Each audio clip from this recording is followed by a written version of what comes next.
राम जी कहते हैं भैया लक्ष्मण देखो, शीशा जीवन में कब देखना चाहिए?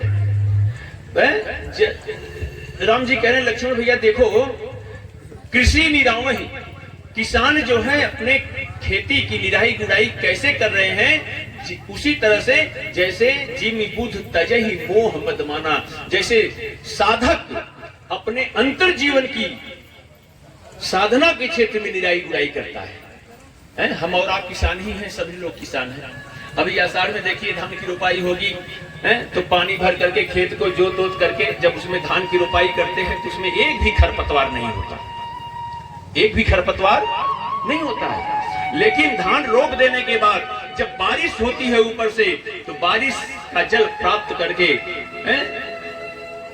उसी खेत से तमाम खरपतवार उसी में उगाते हैं।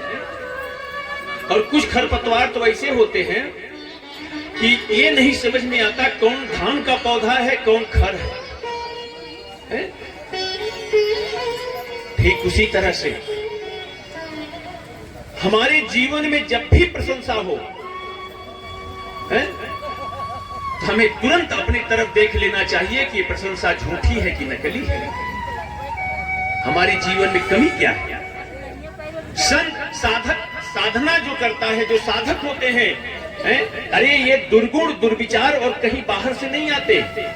क्या जो खरपतवार जमा धान की रोपाई के समय एक भी खरपतवार नहीं था, बारिश का जल हुआ तो पैदा हुआ, तो क्या बारिश के जल के साथ ऊपर से आया? नहीं, वो उसका बीज उसी खेत में है। ठीक उसी तरह से हमारे आपके जितने दुर्गुण दुर्विचार दुष्प्रवृत्तियां हैं हमारे जीवन में, वो कहीं बाहर से नहीं आती हैं, ये हमारे ही अंदर होती हैं, वही सुनती हैं। और शीशा देखने का मतलब अपने मन के दर्पण में झांक करके देखना कि कहीं हमारे जीवन में कोई दुर्गुण दुर्विचार का बीज तो अंकुरित नहीं हो रहा है। और ये ना समझ लीजिए कि हमारे ही या आपके अंतःकरण में ये दुर्गुण दुर्विचार होते हैं। बड़े बड़े महात्मा संतों के जीवन में दुर्गुण दुर्विचार होते हैं। अरे मुनि हूं हृदय का मेरे बापुरे, बड़े बड़े मुनियों के हृदय में होते हैं।